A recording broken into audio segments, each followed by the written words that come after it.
पुढे नहीं मिल गया।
I think the live stream is preparing. Just a minute. I think by the time.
So Vivek, you can unmute yourself and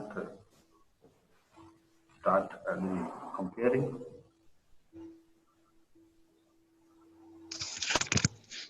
Never give up. Absolutely never give up. These are the words from the famous Australian cricketer Shane Warne. esteemed guest of the day, Dr. K. Indra Kavan, sir, our beloved principal, cherished faculties, all our valuable dignitaries, and the strength of MIM family, my fellow colleagues. With immense pleasure, I convey the positivity and the warmth of this beautiful day to you. It's really a rejoicing matter to have such an amazing audience here. On behalf of MIM, I welcome you all to this beautiful webinar on the topic management lessons from the sports. Now let me invite our beloved principal, Reverend Father Dr. Reggie M. Cherian, to deliver the presidential address. Hello everyone, very good morning to you all. I am Father Reggie, Principal, Marian International Institute of Management, Kuttikanam, Kerala. Welcome to the Festival of Thinkers, the third webinar on the series this year against the backdrop of COVID-19. For the first webinar, we had Mr. C. Balagopal IAS on making Kerala fantasy or reality. Then for the second webinar, if you would remember, we had Mr. Kochausef Chidilapalli on leadership mindset. Today, we are very fortunate to have Mr. K.N. Raghavan IRS to talk about management lessons from sports. To start with, let me ask you a few questions, my dear students. Do you see the business opportunities in sports? Can athletes be role models? Can they inspire you? Scan YouTube for motivational speeches, and it is a mixture of sports stars, and business leaders sharing their advice. Great sports teams are often led by an inspirational character with powerful motivational skills, something many business executives can embrace. Again, can business leaders take any lessons from the world of sports team management? Is sports investing just about buying teams and selling beer or Coca-Cola? Coaching a sports team is a pure form of leadership. Coaches cannot get out on the pitch and play, we know. They set the game plan, they communicate it, they motivate the team, and then they let them go to work. Use of sports phrases in business is nothing new. Teamwork and self-discipline are part and parcel of success. The words of an Australian rowing team's captain, don't say anything unless it makes the boat go faster. Lazy and pessimistic employees can drag your business down. Team members shall open their mouth only to correct a fault or offer encouragement. In a rowing competition, an 8-man team has to complete a race in 5.5 minutes. There is no time for negativity, no time for personal agendas. Every second literally counts. So what do? You hire and keep people who can accept this rule. Don't say anything unless it makes the boat go faster. You fire people who cannot contribute to the boat going faster. You do data analysis and delegation. Come back from failure and adversity. Practice discipline and control. An excellent manager identifies the qualities for team success. Leaders aren't born, they are made. And they are made just like anything else, through hard work. And that's a price we all have to pay to achieve that goal, or any goal for that matter. Again, goal is a sports term, right? The average tenure of a football manager in the EPL, English Premier League, is just over a year. The dynamism these football managers have to display in the face of tough scrutiny is tremendous. So we don't have much time left. Prove yourself quick before you are fired. Thank you very much and welcome once again, Mr. K.N. Raghavan IRS, for being with us today, and welcome one and all. Over to you, Professor Sampson.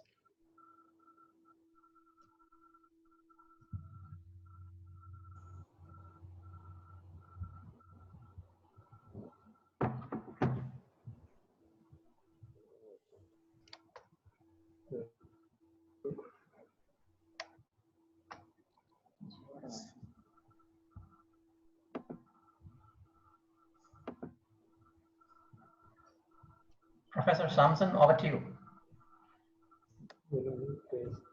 Vivek, you can unmute yourself and introduce just.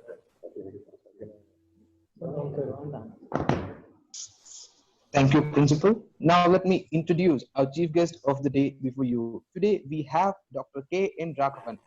Dr. K. N. Raghavan served as an Assistant Commissioner of Central Excise at Hosur and Coimbatore, Directorate of Revenue Intelligence, Calicut, Managing Director, Kerala Cooperative Rubber Marketing Federation, CEO, Cooperative Medical College, Kochi, First Secretary in High Commission of India, Singapore, and on a deputation to Government of Kerala as CEO of Noka Roads. Presently, he is working as Executive Director on Indian Rubber Board.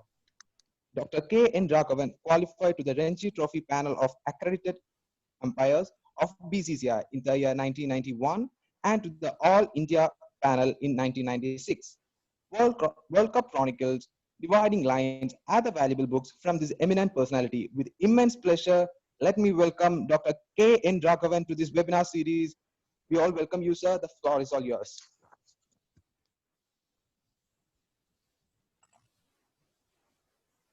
Sir, the floor is handed over to you.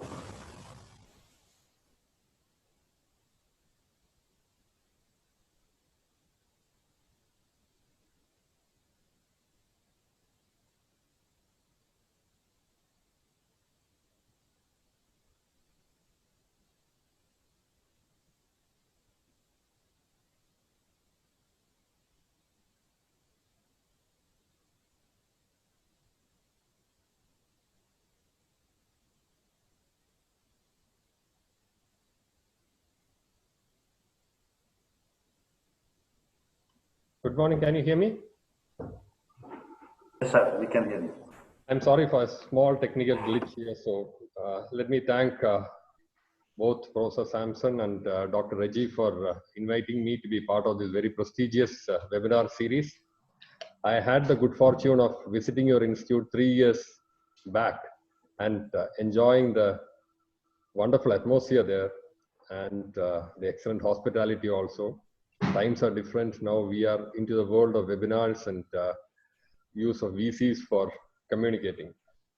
This is a topic that is very close to my heart.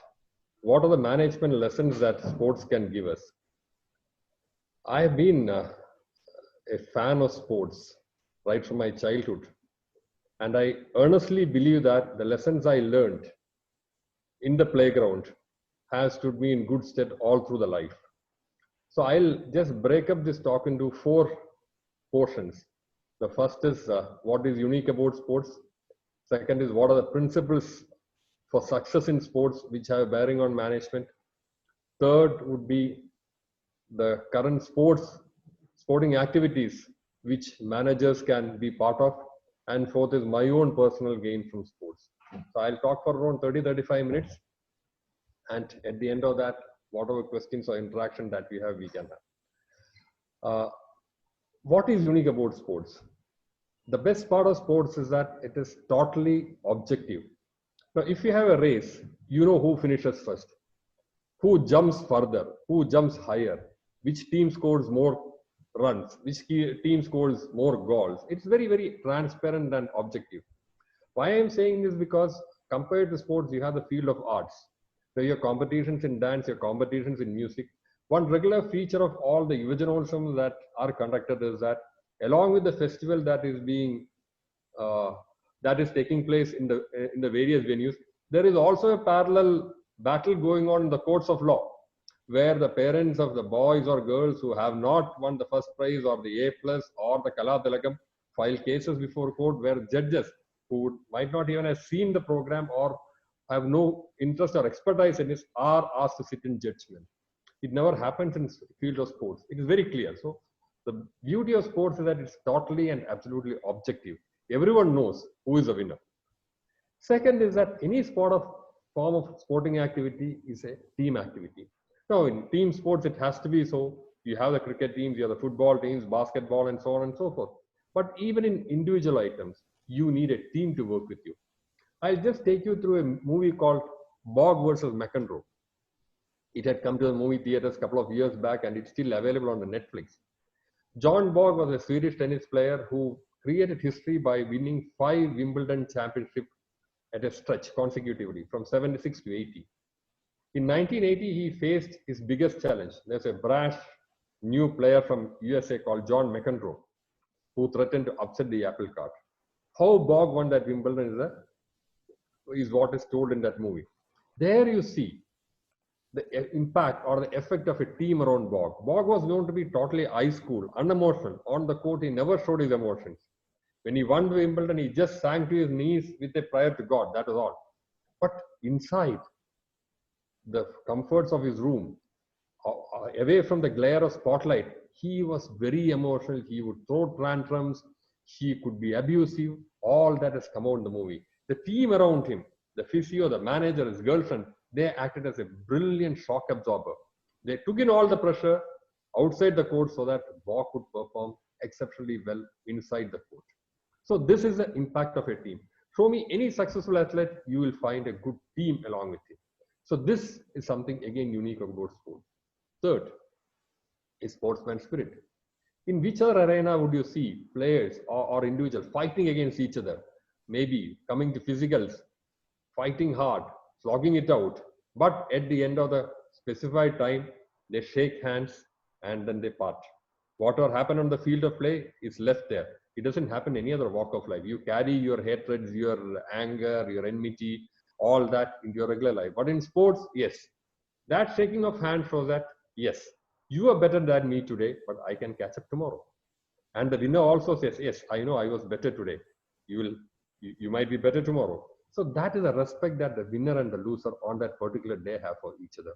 That is the beauty of sports. That's the sportsman spirit that is there. So these are 3 unique things which in my mind make sports different from any other arena of life that we regularly interact or live in. Now, I'll come to the principles for success in sports which have bearing on management. The first, like in any other walk of life, is the importance of honest hard work. You know that without hard work, we cannot succeed in any walk of life. In sports, we have some examples which I shall say. We all know about the success of Sachin Tendulkar. He became, without doubt, the greatest cricketer India has produced. Scored 100 centuries, broken almost every record in batting. He became a national icon. From 1989, for 24 years, he played international cricket. From the age of 16 till almost the age of 40, he played international cricket. His peak, he was at his peak for 24 years. It's a long span. How did he attain that? Because when he was a kid and his potential was first identified, he had a coach called Ramakant Achrekar, who took him under his wings. Tendulkar would report at the nets in the morning. At the first rays of the sun rose, Tendulkar would be at the nets in Shivaji Park. After net practice, Achrekar would take him to play matches. Maybe they'll play 2 or 3 matches in a day. Come back in the evening, it's again the nets. So his entire day, almost 10 hours was spent on the ground, polishing his game. This used to happen day in and day, every day, sort of. Almost 250 days in a year, he would be doing this and this alone. This helped him to develop the work ethic. That helped him to become such a wonderful international cricketer. So all through his 24 years in international cricket, not even once did Tendulkar look back. He kept his work ethic with him.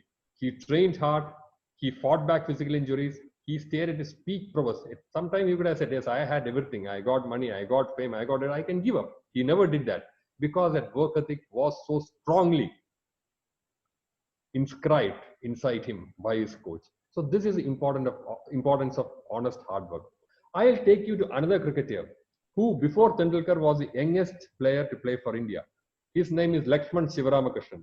Maybe some of the old timers may remember him as a leg spin bowler. These days he appears occasionally on the TV as an expert commentator. Talented player. At the age of 16, he was selected to be part of the Indian team to tour Pakistan. He went West Indies. But when England came here in 84-85, he came into his own. First test at Bombay, we won. Shiva took 12 wickets. He was the toast of the nation. When we went to Australia in 85 for the World Series Championship, he was a star. The manner in which he got Javed Miandar stumped by Sadanand Vishnu is something which remains in my memory even today. Go fast forward to the Asia Cup in Sharjah, he dismissed Imran Khan the same way.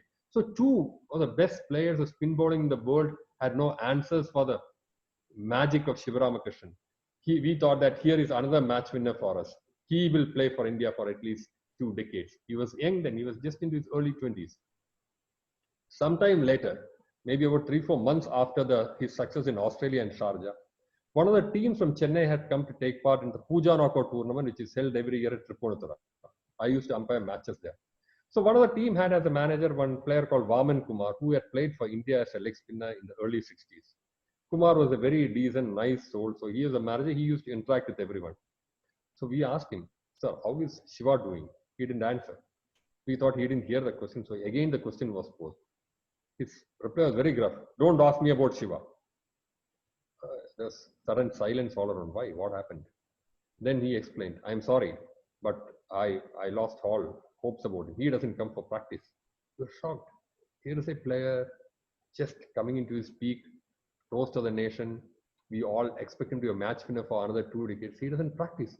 And leg spin is an art where you need to practice every day for at least 3-4 hours.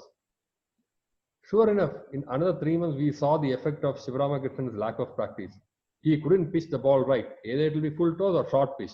And in 1 year, he went out of the Indian side. Selectors gave him maximum number of opportunities, knowing his talent, but then he just faded away.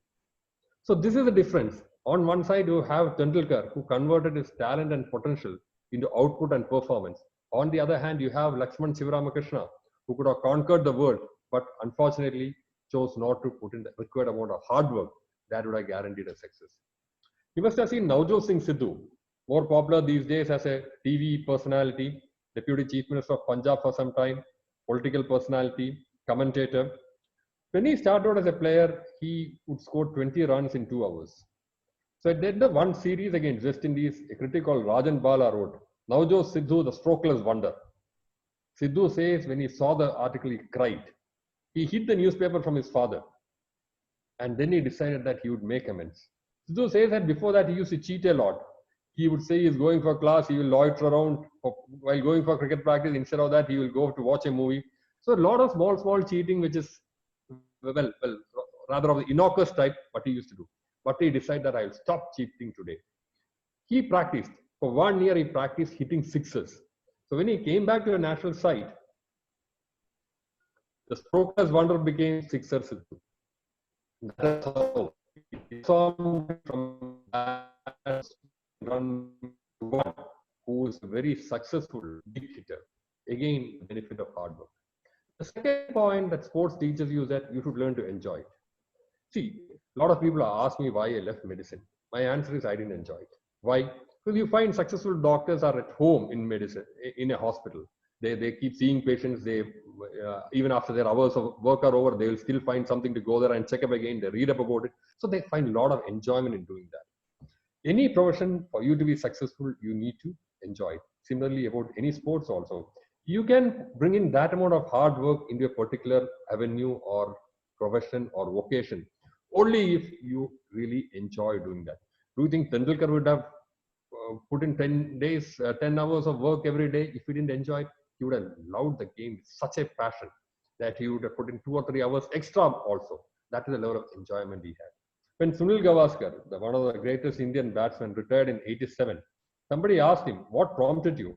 Then he said, during the previous season, that's 86, 87, and the season started, there were a lot of domestic matches in Dilip Trophy that he was playing. So when he was fielding, he found himself looking at the watch. Previously, he never used to do that. He was looking at the watch to find out how much time is remaining for the interval. He said that was the indication that I was no longer enjoying the game with that intensity that I used to have. So he decided to quit. So for any sporting activity, the enjoyment of that activity, you find players, when they're not playing, they're focused on the game. Why? Because they enjoy it. This sort of enjoyment is something which should be there to attain success, not only in sports, but in management also. The next point is about concentration. Well, we all know that we should focus on the job, concentrate. We've seen cricketers like Rahul Dravid, VVS Lakshman batting for days on end. How do they do that? We are all told they focus, they concentrate. Their concentrate, powers of concentration are so great. But there is another side to it. They also have the ability to switch off at the right time. See, when you're batting in a cricket field, let's take cricket for example, when you're batting, there are 3 sessions of play totaling 360 minutes. 6 hours of play. So if you're focusing full time on the ball, that means 360 minutes of concentration. Okay, you may focus on the ball for half the time because you'll be spending time at the non-strikers and also when the concentration is slightly lesser. Even then, it is 3 hours of intense concentration. If you are able to concentrate on one thing for 30 minutes, you will understand how mentally draining it is. So how do these people manage? They manage because they're able to switch off. Between every ball, they will take that 1 second to switch off. They may close their eyes, they may hum, they may meditate, they may do pranayama, whatever they do, and then get back. It helps in two ways. One, it helps to forget what happened the previous ball. If they had hit a boundary, that would have given them a sense of confidence. It prevents, switching off prevents it from going to overconfidence. Similarly, if they had been beaten the previous ball, well, they have switched it off. You're fresh again for the next ball. So even in work, you find that people have to work long hours. How do they manage it? All of us have limited resource of energy. People learn how to switch off. They may do power yoga, power nap, or listen to music, or just take breathing exercise. But the important thing is that you learn to relax. It is equally important to relax as it is to concentrate. Like you say that for speaking, for expressing yourself, you need to listen. For concentrating, you need to learn how to relax. So learn the techniques of relaxation. That's one of the other lessons that I learned from sports, which is good in management also. Fourth, you have to be positive. Otherwise, you will not win. You just see sportsmen. When they walk on the field, it's a positive mindset that takes them forward. They will be stressed. They will be tense. I'll give the example of a player called Mark Ramprakash. He was one of the most promising batsmen in England when he first came into the national side. He would score centuries and centuries in first-class cricket. But when he came to the national team, he found the run getting difficult. He would make it to 20s, 30s, but he would stop. Hardly a couple of 50s, not more than that. England selectors persisted with him for some time. Finally, they dropped him. So then he decided to take the help of a psychologist. Psychologist asked him, what do you think before a first-class match? When do you start preparing for the match mentally? He said, I start preparing the previous day. What do you do? I'll think about the bowlers I'll face, and then I will start thinking about how I'll tackle them. What do you think? I'll hit this person for a boundary. I'll hit this person for a sixer. This is the way I'll tackle them. All that I plan in my mind. What do you do when you go to play test matches against West Indies? He says, I am blank. He said, this is a problem.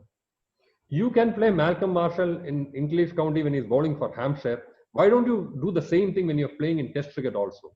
So I advise him one very simple maneuver. On the day before the match, go to the ground, sit there for 15 minutes and play in your mind how exactly you will tackle the bowler the next day. He did that. And after that, the fortunes turned.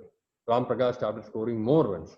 So the idea is that you should envisage yourself as a winner.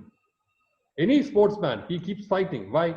Because he has envisaged himself as a winner. He knows that fight can turn at any moment. I have come out to win this. So I come as a winner. I'm envisaging myself as a winner. It's a very, very positive frame of mind. This is a very key lesson that you can take from sports, that approach any matter with a positive frame of mind. When you go, you know the solutions in hand. This is how I'm going to solve it. This is how I'll behave after solving it. And this is what I'm going to do. Have it very clearly in your mind. Unless you have that, you will not be able to get that particular killer instinct that helps you to move forward. Then, two things which are very important about body language is certain people ooze confidence. See Virat Kohli going out to bat, or you see Vivian Richards. Old timers will remember Vivian Richards when he walked out to bat. They are confident. The swagger is there. I own the place. I know what is to be done. Nobody dare to stand in my way. That body language is there, which automatically puts the other side on the back foot. Or you see somebody like Mahendra Singh Dhoni, totally cool. In fact, during the 2011 World Cup, whenever the situation used to be tight, all that the cameras had to do was to zoom into Dhoni, and all of us used to feel relaxed. He used to be so cool. It gives impression that I know what I'm doing. I don't have to show it off. But the body language is very important. In sports, successful sportsmen always project a body language as a winner, whether it's in showing aggression or in remaining cool. You will understand that the best, always has the most positive body language. It conveys a message of being confident. I am in charge. I am in control.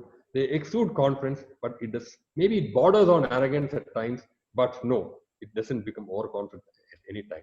So having the proper body language is very important. Approaching in a positive frame of mind is very important. And last but not the least is regarding your outing your opponent. You must have seen Dhoni bat. He takes the game to the last over and then he hits a couple of sixes and wins the match. How does he do that?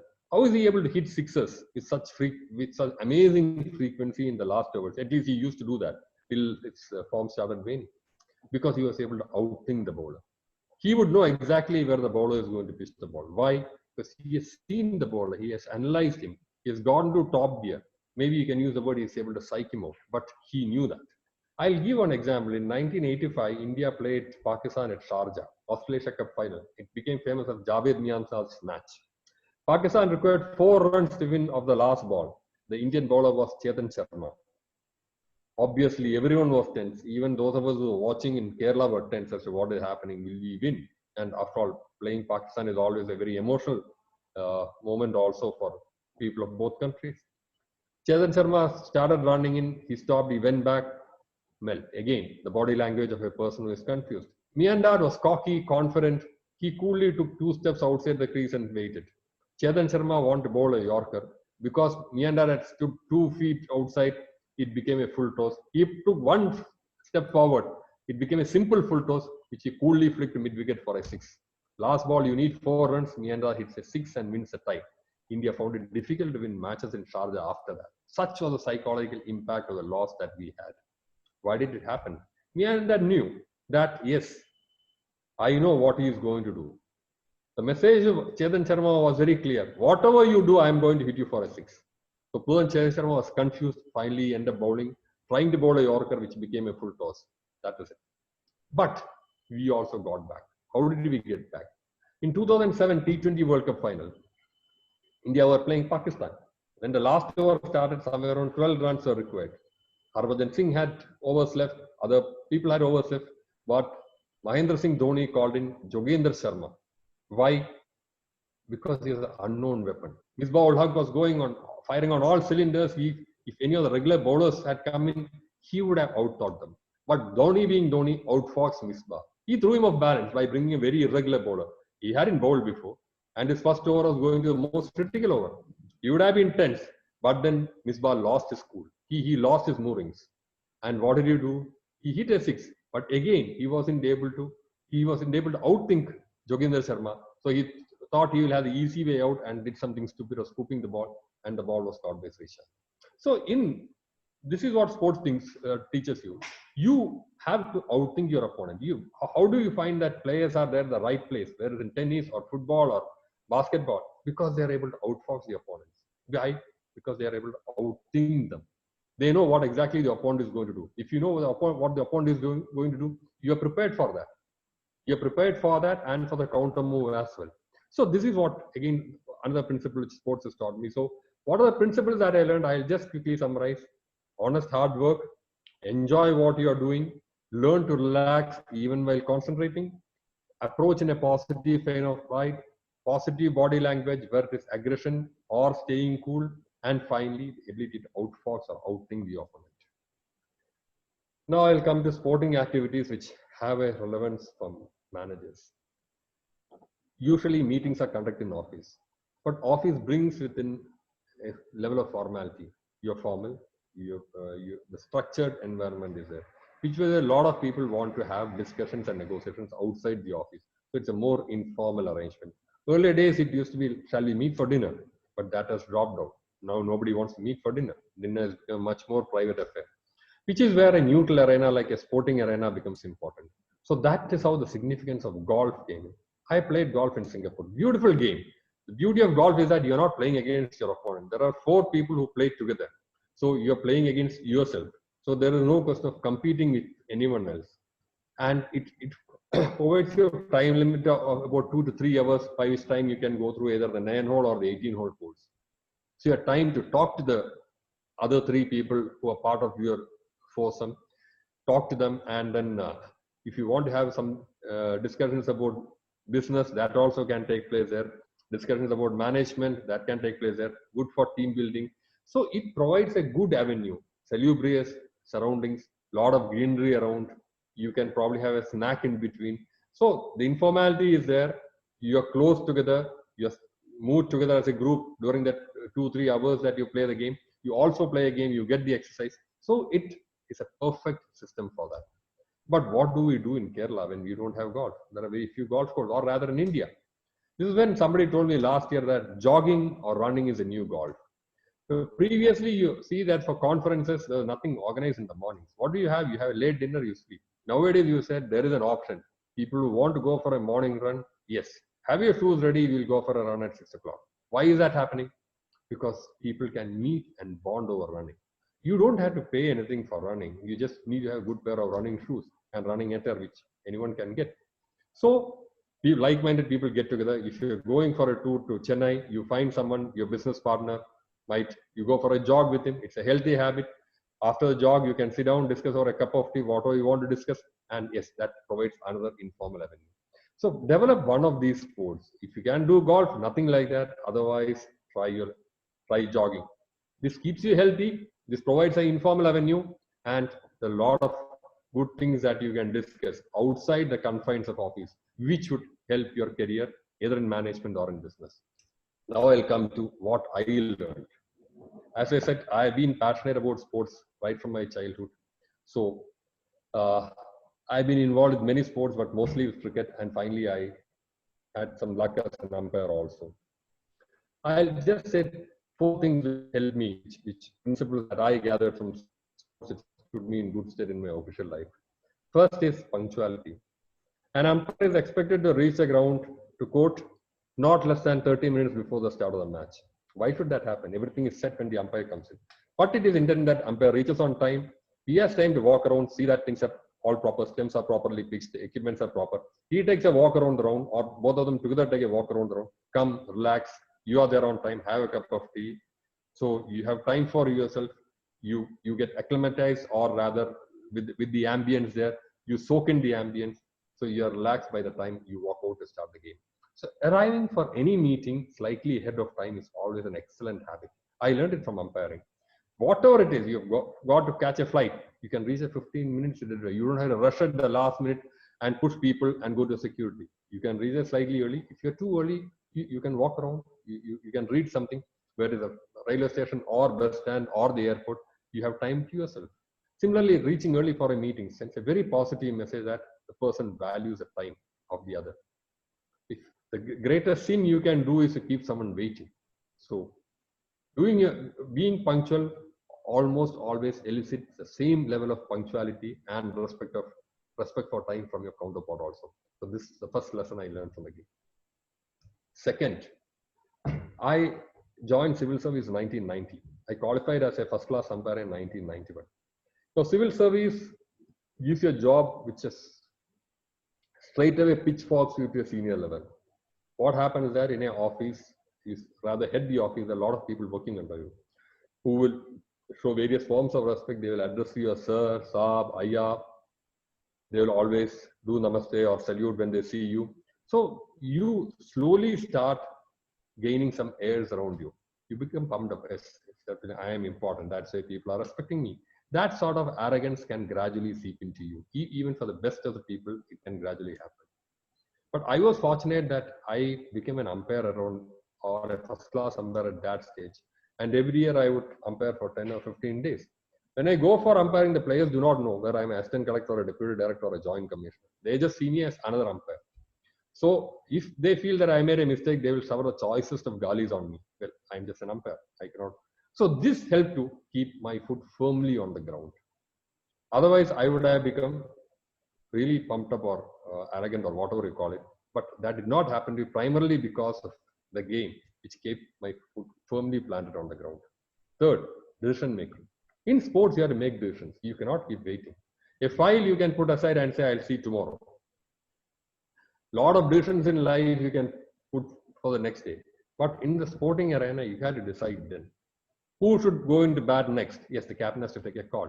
Who should be a substitute for this player? Captain has to take a call. Or should I adopt this strategy or that strategy? It has to be done immediately. So a lot of decisions that you have to take. As an umpire, you have to take a decision. There's an appeal. Is he out or is he not out? You cannot say, I think, rather, no. Yes or no. when you take decisions, you understand that you may make mistakes. That's human, but nobody really blames you for that. So long as you decide, so long as you're decisive, the mistakes that you make as part of decision making are pardoned. And over a period, you learn to analyze the facts and arrive at the right decision on most occasions.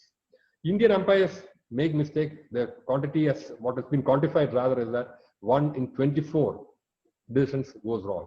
Simon Toffel was supposed to be the best. For him, 1 in 27 decisions went wrong. That is it. That is a margin of error between regular Indian umpires and the best in the world. So, but you learn to be decisive. So this helps in the official front also. When matters come, you learn to analyze, you learn to sift through and appreciate the importance of decision making. Nobody wants a boss who doesn't decide. Whether this is right, whether that is right, you give the impression of drift if you don't decide. Decision should be taken within the allowed time and it should be communicated in very crystal clear language to all around. So this is a third lesson. And the last was the importance of physical and mental stamina. Well, any sport requires physical stamina. You have to put in your efforts to stay physically fit. But when it comes to umpiring, you require mental stamina also. You have to stand for 6 hours at a stretch, with small breaks in between. You would never have seen an umpire go for a water break or a toilet break. No. How does it happen? He is also a human being. That is because you train yourself in that manner, so that you have a very, very strict schedule for that, which helps you to conserve the stamina, preserve it, and see you through the day. So this is the 4th thing that I learned. So these are the 4 takeaways for me from the game of cricket which I was involved with, which helped me in my office life or in my official life also. Before I conclude, I will just quote something which Martina Navratilova, the famous woman tennis player of the she played from 1970s till the early 1990s. Left-hander, she was from Czechoslovakia, then migrated to USA, and during a peak, there was nobody who could come even near her. It was only after Steffi Graf came in that she had some competition. So Martina used to play the game even into her 40s. So somebody asked her, how do you keep so fit and physically fit and so good at the game even at the age of 43? Her reply was simple. The tennis ball doesn't know my age.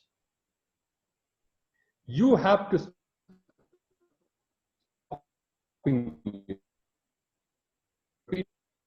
stop.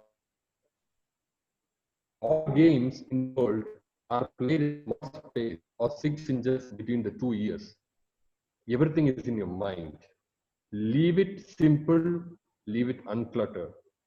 Don't fill it with jealousies, mysteries, suspicions, doubts, worries, and so on and so forth. That will only bring down your performance.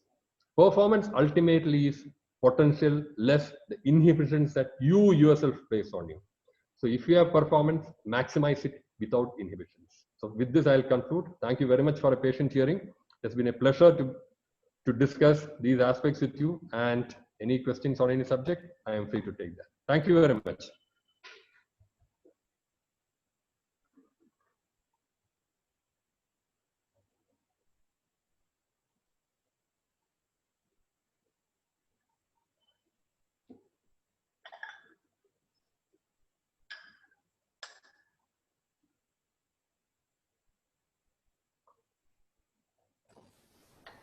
So, ladies and gentlemen, thank you, sir. Thank you for the enlightening talk.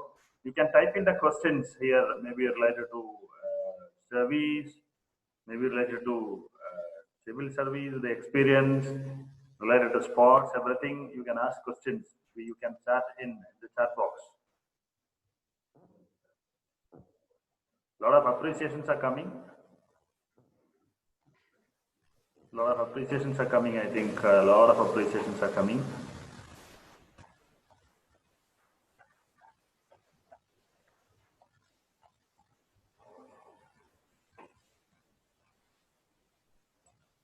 I think so. There is one question: have you interacted with Sachin? That's the question. How is he? What's the HR kind of thing? Yes, I have. Sachin did not play too many domestic matches, but in the international matches, I interacted with him. He's a very serious, he's a very focused and rather soft-spoken. He comes to a point quickly. Once the matter is clarified, he will just thank you and go. He doesn't waste time. There's no small talk. Very polite, very reserved. Okay. I think we missed the quote from Martin Anarthilova. That time, I think the bandwidth was a bit low. Can you share it again? Yeah.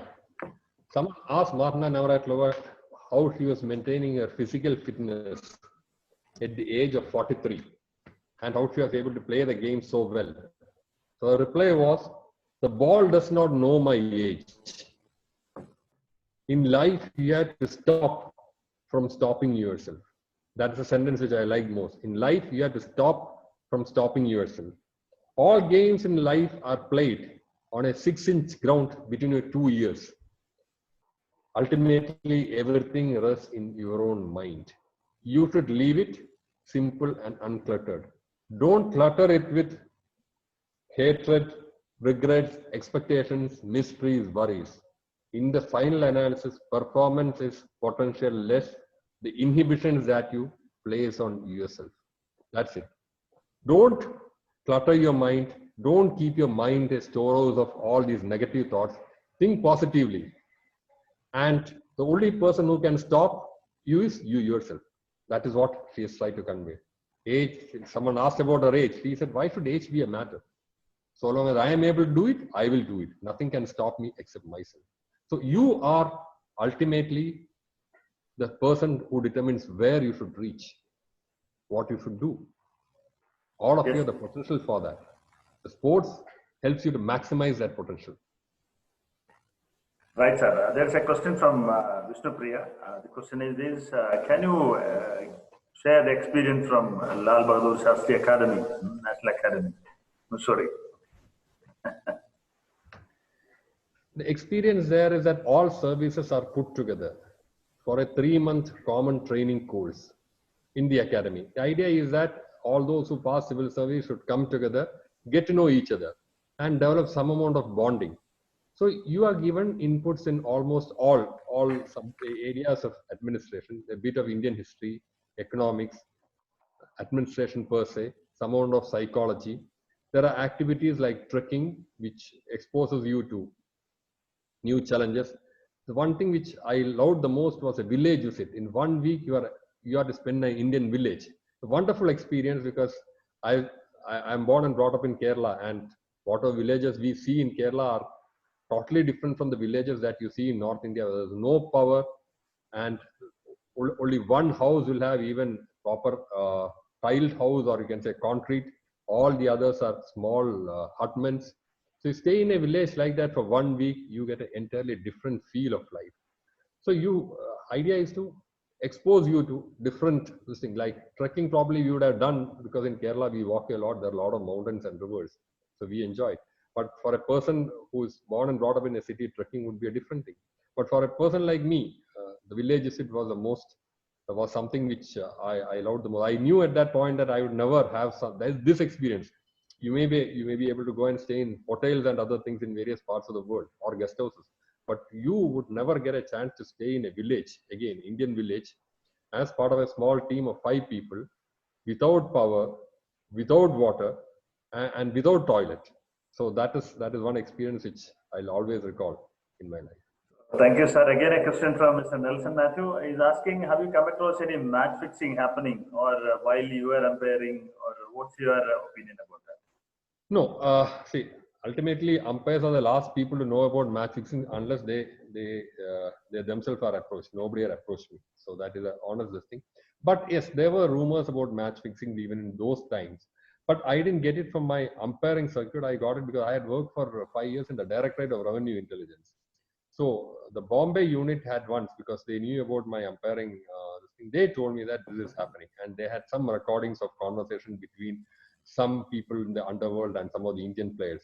Subsequently, this recording was given to the Revenue Secretary, who passed it on to Mr. Mazharao Scindia, who at that time was one of the big wigs in the board. But it was a couple of years after that the Hansi Cronje incident happened. So probably all this was taking place sometime during the mid-1990s and came to light subsequently after that. Yes, sir. there's a question from Josia. The question is this: you have served a lot of positions till now. How do you describe your journey all the way to this position of Executive Director of Indian Double Bond Technology? It is a very interesting journey. It is a fascinating journey. I have never felt bored. So one of the advantages of having a job like this is that you get avenues or opportunities to learn many things. So I could work as a regular tax collector in Central Excise. I could work in the revenue intelligence, which is a bit like cop and dagger games, or some amount of thrill and interest are there when you try to catch gold smugglers. Then I had worked in Rubber Marketing Federation, now in Rubber Board. That is, you're dealing with a commodity. So every day you learn new things. So that is the beauty of it. Had I been in medicine, I would probably have learned more and more about less and less. So what happens is that you start as a doctor who will know about the whole body, then you become a physician, then you become a cardiologist, so your area is confined to the heart. I'm not taking any this thing. They learn much more about that than any of us do and put in more hard work. So that way, as a generalist, you have been exposed to many more things than what I would have had I stuck to my original profession. Plus, cricket has been there, which exposed me to many new happenings and events. And I would like to say, kept my mind open and young. So I keep enjoying it even today. And I find that the best thing about life is that you learn something new every day. So thank you, sir. Again, it's a lot of questions waiting for you. I think because there's a question from Dr. Harish Kumar. Dr. Harish is asking the question: how different was it to get qualified for civil service and for becoming a qualified umpire? Which one is more challenging? Okay. No, it's a very, very interesting question, because civil service, the exam takes place. There's a structure for the exam. You have to, there's a preliminary exam, there is a second, there's a main exam, there's an interview. So I was lucky I could get it in the first chance itself. So I took the 1989 exam. So I started my preparation sometime in towards the beginning of 1989. I had completed my house surgency. I was doing my house surgency when I started preparation. So all of 1989 I prepared, because the prelims came in 1989 June, and the mains was in 1989 November, December.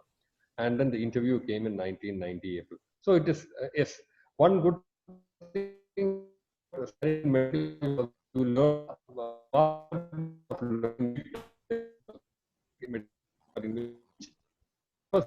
preparation. So the big books that you had did not daunt me. That was an advantage. Because I had some history, so I had taken history as one of the subjects, and it helped me there also. So in the general studies paper also. So I would say I enjoyed that. Again, one of the things was that I and my friend who is presenting the IAS, both of us took a room and studied, and we would put in almost 17 to 18 hours a day, and we enjoyed each and every moment of that. So that is one thing that I say, you have to enjoy it. When you're putting in hard work, unless you enjoy it, your mind will not be on it. If somebody is forcing you to, you study this, you may go through the routine motions of doing it. But if a heart is on it, what they say, dil se karenge. If you're doing that, well, then the results will be much better on that. Regarding umpiring, I was lucky. At the age of 16, I qualified as a state panel umpire. I didn't know much about umpiring, but mad about cricket, so I qualified, because that was the first time Kerala was conducting the exam. Then one of the persons who were qualified with me got first class panel. So that you can also become. But unlike civil service exams, which are conducted every year, Ranji Trophy panel exams or the first class panel exams are conducted by the board at irregular intervals. So the next exam was in 91, when I could write it. Again, I was lucky enough to get selected. But compared to it, here you have to study only one book, and more of it is the practical experience as an umpire, which I enjoy doing. So difficulty-wise, yes, civil service is definitely much more difficult. But here it is, you have to learn a lot. You have to put in a lot of hours of hard work. Umpiring, yes, studying part is less, but then you have to stand in the sun and gain the expertise and experience to become an umpire. I enjoyed both.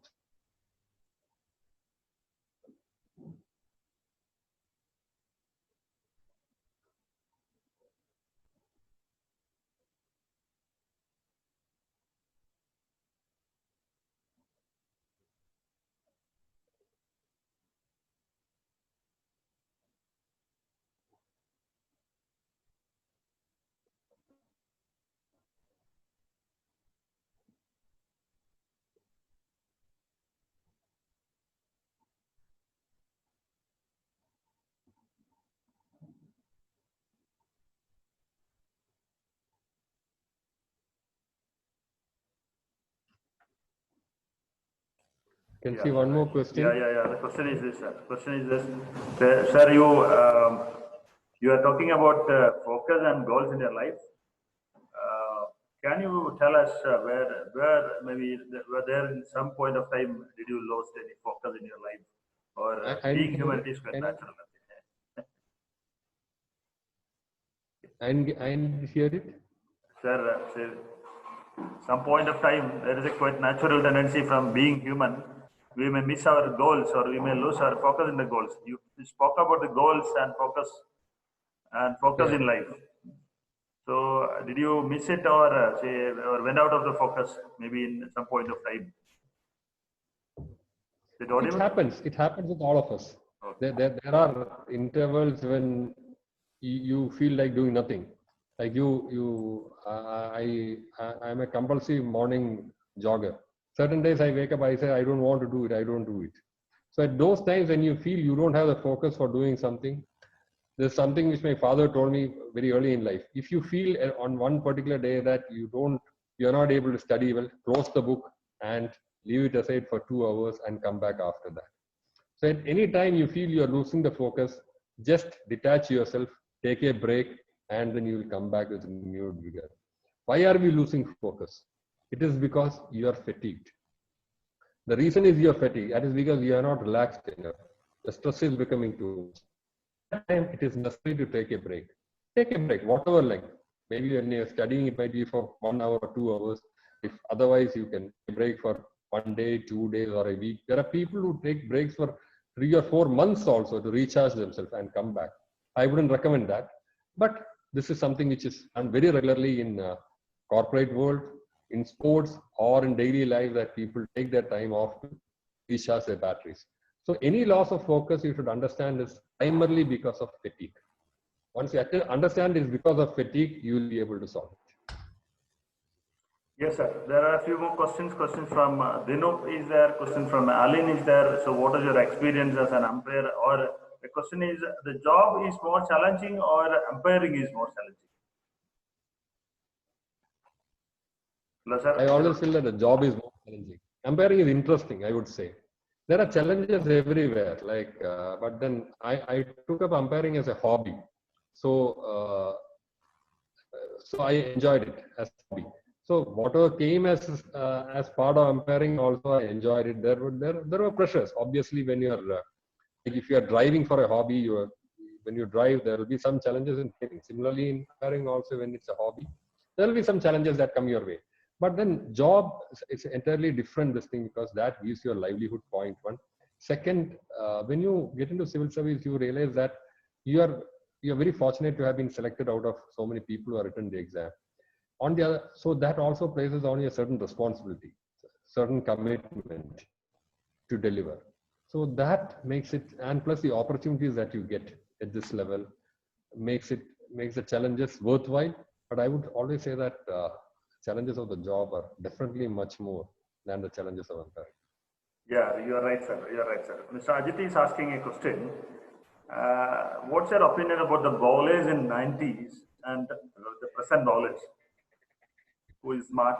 Which one? Bowlers? Bowlers in 90s. Now, you are there in 90s. And yes. How do you see the bowlers right now? Who is bowlers? Better? Hello. Yeah, I can say it. The bowlers of 1990 or bowlers of present day were better. Probably in 1990 you had a different set of bowlers. Those days the game was much more evenly balanced between the bowlers and the batsmen. But from 1990 mid 90s onwards, it became more in favor of batsmen as more of TV audiences started coming in. Till then, it was more of spectators going to ground to see the match and very little television. It was around the early 1990s that matches started being beamed by Star Sports, excellent coverage, so you could see whatever happening on the field sitting in your drawing room.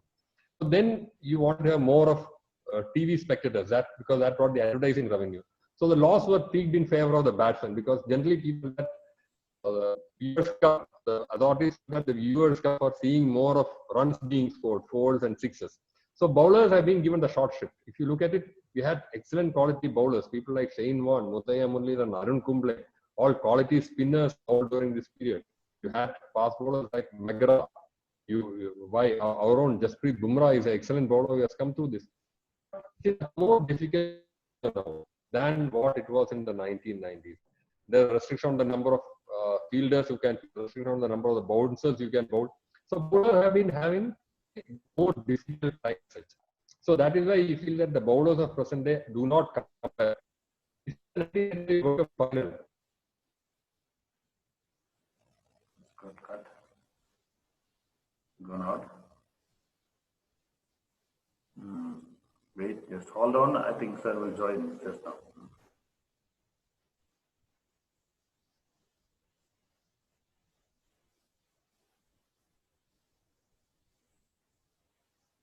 Yes, sir. Yes, sir.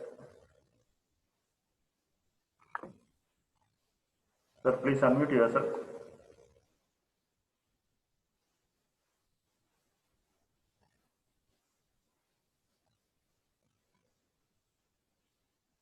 I think the connection was missed. Can you unmute yourself, sir? Okay.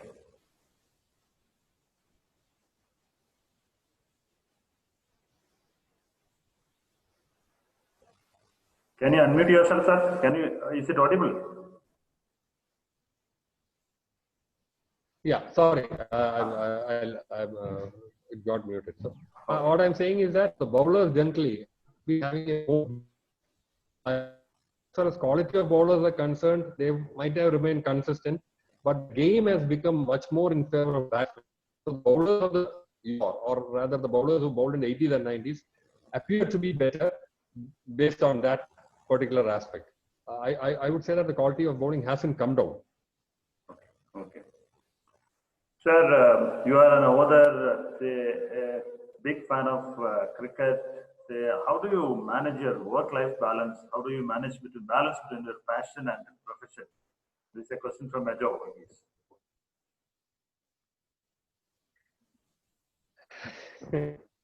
I try my hands at many things, so that is all I can say. But as I said earlier, I enjoy doing all, so I find time for all that. It is very simple thing. So you have 24 hours in a day. Take apart what you need for sleeping, then you have time for the work. That still leaves a lot of free time. So if you can utilize that well with your hobbies and interests, I am a great believer in hobbies. I feel that hobbies keeps your mind open. It gives you enjoyment. It keeps you young. It helps you to learn about a lot of things in life. So if you can indulge in that, I suppose this will be possible. Right, sir. And one more question. The question is this. Yes, sir. One more question is there. The question is, so what's the mindset of an umpire when you have to declare out a celebrity batsman in a doubtful case? Actually, what happens is that when the game starts, you really don't think who is the batsman over there, because it's a game that is going on. So maybe outside the field, you may recognize him as Azharuddin or Sourav Ganguly or Sachin Tendulkar. But when the game is going on, you are totally focused on it. So you really don't think too much about who is batting and who is bowling. You fall in the zone when you're just doing your job. Maybe haven't thought in those terms as to how it feels. There's anything abnormal to give out batsmen. There are times when you have to. I admit that I was a huge fan of Azharuddin. I couldn't umpire Gavaskar. I could umpire Azharuddin domestic. They used to play Red Trophy. I had done that, but it doesn't make much of a difference that you are a fan. It remains outside the game, outside the field of play rather. So, right, sir. It was a question I would like to consider that I have been unbiased. Okay, sir. It was a question from Mr. Monish VT. Again, another question from Udnekishan is there. And sir, these are the coming days or the months other than the months of COVID. How can we maintain high spirit in sports right now and games? Okay. Yeah. How can we maintain a high spirit in sports as well as games? Maybe in the coming days of COVID as well as post-COVID times. Yes, that is going to be a challenge, because how will we have sporting activities in the post-COVID times? because social distancing is becoming a fact of life. The norms regarding the preventing the spread of COVID are becoming this thing. Olympics have been postponed, Wimbledon has been postponed, so all these activities are not. We ourselves don't know when you can go and use a ground again. But what I would suggest is that if you can keep yourself regularly fit, that would be the first thing you can do. Why do you play? Why do you have these games and other activities? It is basically one, keep you happy. It gives you a lot of happiness when you play a game. Two, keep yourself physically fit. And once you're physically fit, automatically you become what? Mentally fit also. So this is the reason. So you can still keep doing these activities. You can jog, you can run, maybe play some games which doesn't involve too much of physical interaction. That can happen. It will take some days till the pandemic or till the herd immunity comes in, or till the vaccine comes in for regular international events like the World of Football or Olympics or World T20 to come in. So we'll have to find out our own ways of keeping our morale up. So that's what I would suggest. This is what I've been trying myself. So I can only suggest this. Right, sir. Right, sir. Thank you very much. Thank you for the question, for the answers. So again, a few questions are there. This is a question from Shilpa. Sir, how did you end up in writing a book, or what motivated you to write? A lot of things, an umpire, an author. So what motivated you to write? Actually, it is a happenstance because in 1999, when I was working in Calicut, a classmate of mine, he subsequently became a minister in Kerala, M.K. Munir. He was running a publishing house in Calicut called Olive Publications. They were into Malayalam books. So he wanted to get into English language writing. And 1999, there was a Cricket World Cup coming. So he thought ideal way to get into English language writing would be to have a book on Cricket World Cup. He knew about my interest and passion for cricket, so he said, "Why don't you write?" I thought he must be joking. So, but then he was persistent. He said, no, you just write and see. I thought for some time, then I thought, well, nobody is ever going to ask me again this question. So I wrote it. When I wrote the book, it was done in a very fashion because there are very tight timelines to be met. But then I found that I like writing and I relax a lot when I write. So I make it a point to write every day. Whatever is there, I write so many words every day so that I stay in touch with the habit of writing. So that is the way I came in. And then I found that it's a good hobby because to write 50 words, you have to read 100 words. That is the second point on that. So that is how I came to it. And I found that it's something which makes me happy, makes me feel relaxed, transports me to a different world away from all the stress and tensions of office and other work. So it's good. I'll always remember I always acknowledge that it was Dr. M.K. Munir who asked me to try my hand at writing. Right, sir. I think a truckload of questions again. I think we'll join a few questions together, maybe related to civil service. A few questions from Vishnupriya is there. We have got questions from Albin Anthony is there. Sir, the thing is, one is that say from among the decisions which you have taken from your civil service, which you consider as one of the most challenging one, and second one is you can couple with say how do you face politicians and what kind of challenges are coming from politicians? Are the politicians civil servant kind of tie up or the challenges from politicians? How do you manage them? Is a question. Okay, what kind of decisions? What are the major decisions you have taken or challenging decisions you have taken? No, challenging decisions. No, I would just say various aspects of this thing. I'd say 2 or 3 challenges which came in after GST came in, the goods and services tax. We understood that a lot of evasion was taking place. So in Mumbai, we had the first ever GST case registered, and we had the first ever arrest also on the GST. That was a amount of lot of tension because we had these goods were around 100 crores, diamonds, gold, and all that, which were being transported without payment of GST. Some 80-90 officers to be brought in, so it was done properly, so they could all be picked up. It could be valued, arrest being made. It had some sense there. important thing was that it proved to be a huge morale booster for the government also. Because for a long time, it was felt that you should not take any action against evaders. Because it's in law that is coming in, so let us be friendly, let us.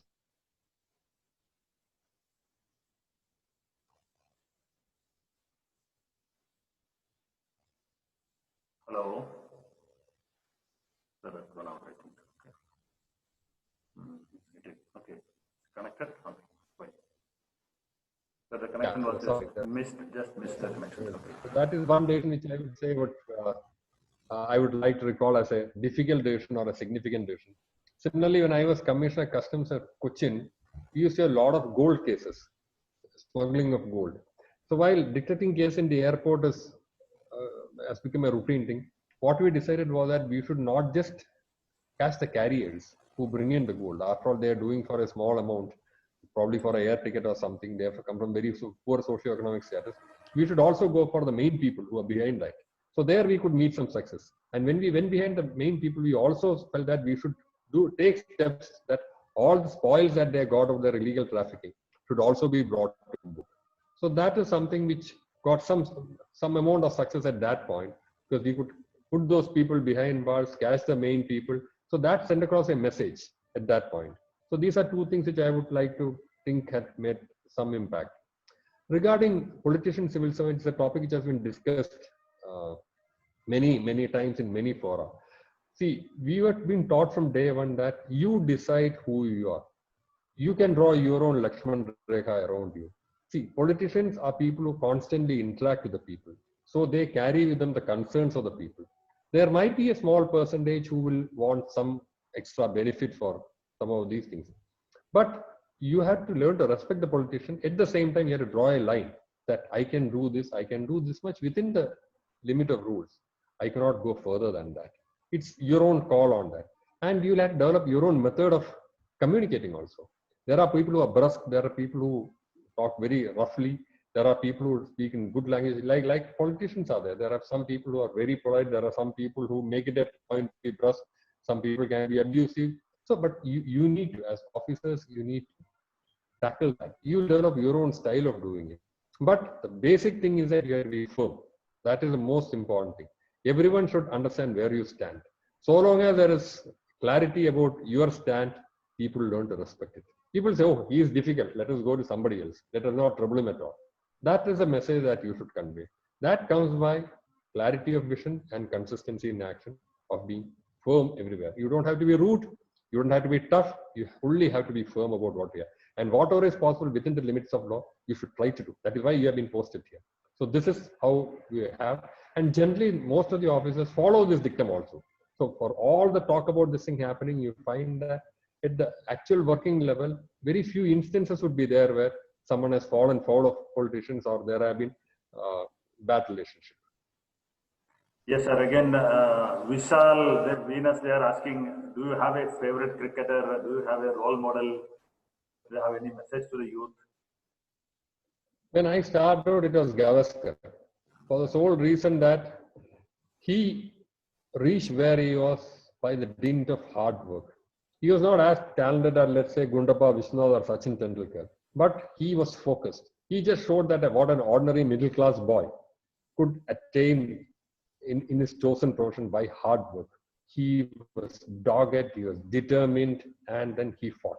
So this was the characteristics of Gavaskar that I found very worthy of emulation. So the person of average abilities can punch above his weight by the dint of hard work. So this is one person who I saw as a hero in my formative years. Right, sir. Again, one more very sensational question maybe from Dr. Harish is this. Do you have any kind of umpiring mistakes in your umpiring? Is there a decision which is haunting you right now? No, see, I must have made my share of mistakes. I have nothing to haunt, because what happens is that players also realize that umpires make mistakes. Players make mistakes. They drop catches. They play bad shots. Umpires also make mistakes. But so long as you are consistent, you are fair, they don't mind that. It is only when, oh, this was a mistake, so I should make up for this by something else, then they start putting pressure on you. Players will try to put pressure. That is part of this thing. Somebody will make it very vociferous, keep on appealing. Somebody like Shane Warne will keep on talking to you. Or Glenn McGrath, they'll keep on talking, and suddenly they will ask for a decision. So the first impulse is to give out. So they'll do their tricks on you. But you have to, as I said, the same thing. You have to be firm. You have to be consistent. You make a mistake, that is part of the game. They may criticize you, but at the end of the day, they realize that it was an honest mistake that is made. So nothing really haunts as a this thing. As I said, there have been mistakes, because at the end of the day, if someone will say, "Sir, that was a mistake that you made," people may come and say that this was out, or there was an edge on that ball, and give a content. So that's it. Sometimes people come and tell you that. You take it in your stride. Right, sir. A few questions are there. At least a few of the listeners or the participants here in this virtual meeting, they are all civil service aspirants. So the question is on this civil service UPSC examination. How do you crack it, or how did you crack it, or what is the kind of modality which we must use? How many years it will take minimum? Okay, the kind of preparation which is required. There are a few questions, sir. I would put it like this. I wrote the civil service in 1989, so I'm a bit of a relic now. 30 years, 31 years. So those days we had 2 papers of general studies plus 2 papers of 2 subjects in the mains. So this was the pattern at that point. Now it has changed. There was no essay paper at that point.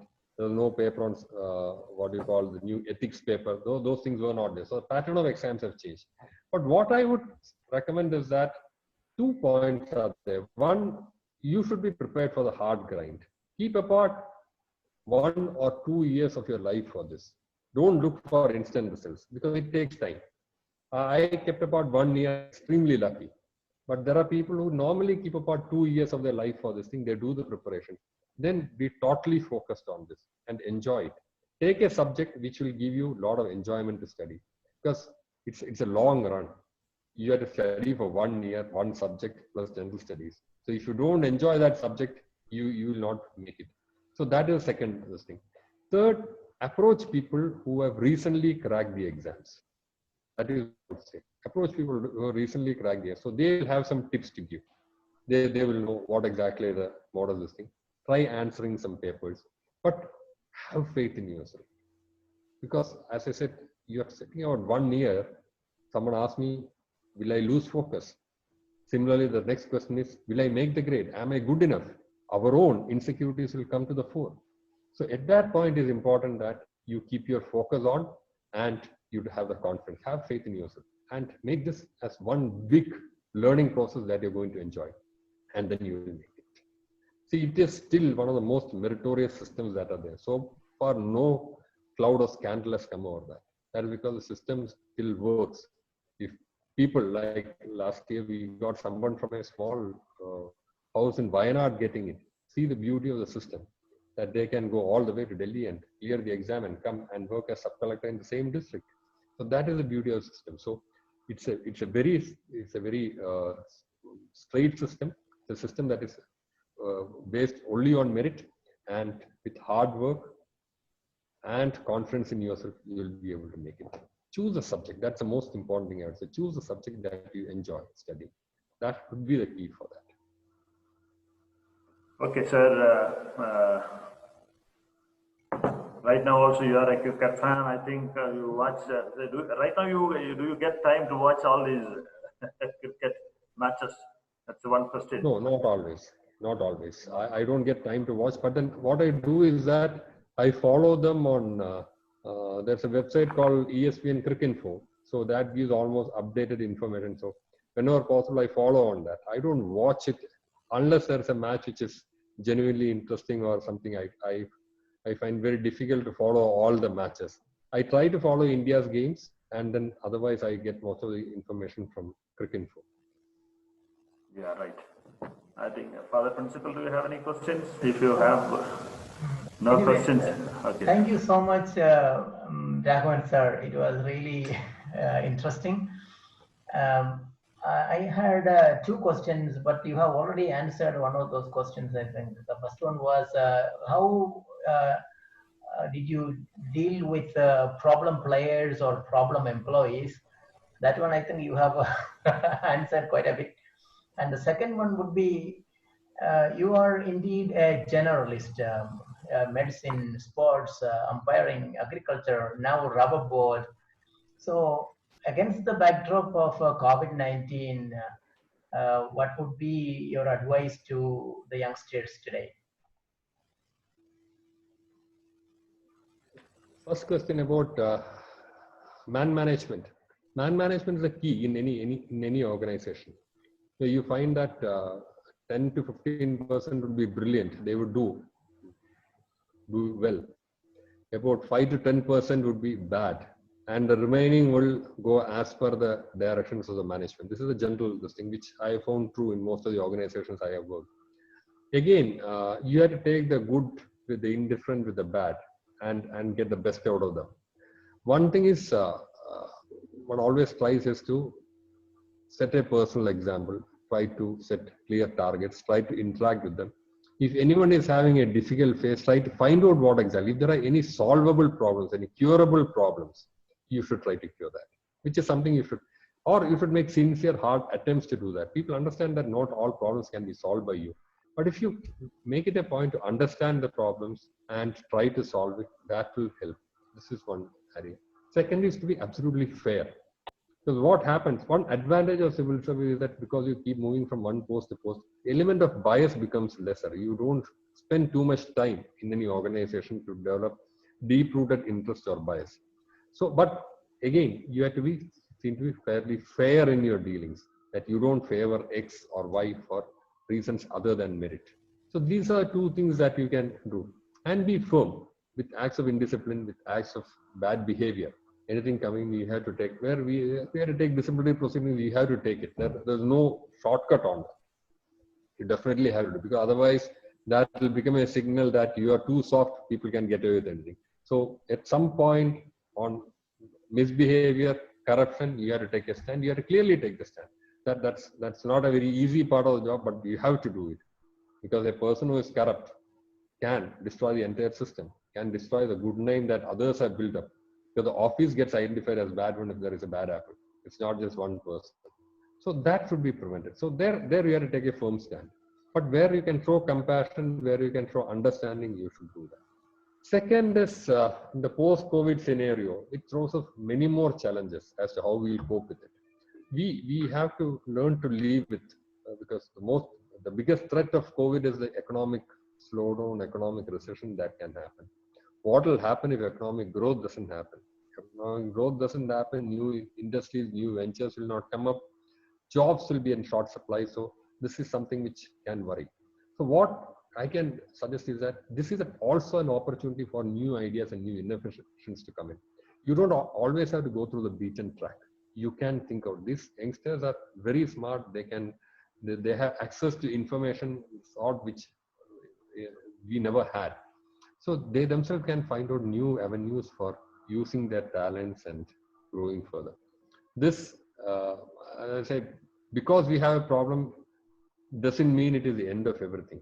This also offers an opportunity for new ideas and new methods to come in. Like, why are we having this now? You would never thought of having a webinar. You would have thought it has always got to be a direct interaction. Now we are reached this stage.